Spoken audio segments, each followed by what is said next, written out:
Let's talk about now initial treatment plans for hemophilia and how effective are these plans?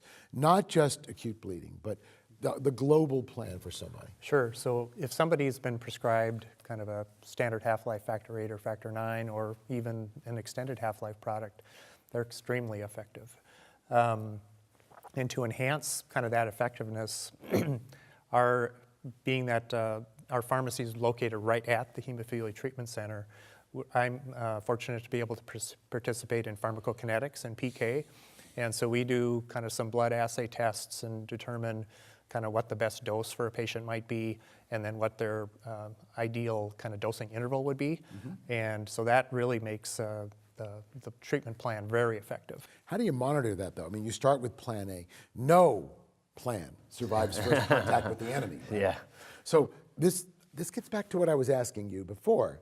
In other words, you've got more to do than just dispensing, right? And you were telling me that you follow up. And what are the questions you ask? How often do you do it? And then what do you communicate? So our monthly refill assessment, like Tim, we ask how many doses they have on hand. Have they had any bleeds that month? Are they having any pain? What's their current dose? Because it does change a little bit every month depending on assay availability.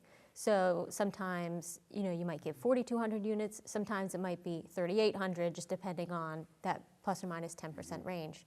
So we'll know if they're having a lot of bleeds. Some patients we'll do a bleed log for them because they're having sporadic bleeding, their exercise level, and yeah, just how they're doing, how they're feeling. Yeah, I mean, so those kinds of things. In children, their exercise, it might change by the sport, right? If there's times where they're not playing baseball, they might not need as much factor, but exactly. If they're participating in sports that few months, they might bleed more, and so you need to change that. And so we rely on these updates, and nowadays we have these electronic logs of bleeds, thankfully, and hopefully people are utilizing those more. Yeah, like Lacey was describing, kind of the treatment logs, there's a website that people can go to called MicroHealth, and people can track their bleeds. They can scan their box of factor and it'll immediately input how many units that was and what exact these paper time calendars. Some parents like them, but we've got to move into electronic age where you can scan the product and it'll keep track of it. That's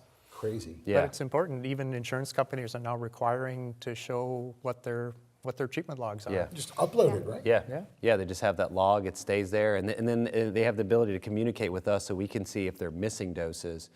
And so all this is help for better care, and adherence is obviously important with any factor treatment. All I can think of is there's an app for that. There is. There's always an app. There's an app for everything. There is. So what are the challenges that you encounter with the traditionally available options here? Yeah, I mean, the biggest one is the route of administration, right? They're all IV therapies, right? And those, last time I checked, most children do not like to be stuck with needles, right? And so that's the biggest challenge with that is the route of administration. The half-life of these products are relatively short. So for hemophilia B, they need at least twice a week prophylaxis to prevent bleeds. And for hemophilia A, they need at least 3 times a week, maybe as often as every other day. IV therapy, yep. So they got to start the IV, mix their product, do all this stuff. And so this is the one patient group that is able to do so much medical care. They're doing things that a nurse typically would do, and we have to teach them how to do this, which is really important. We should introduce them to some of the diabetics that I meet. Yeah.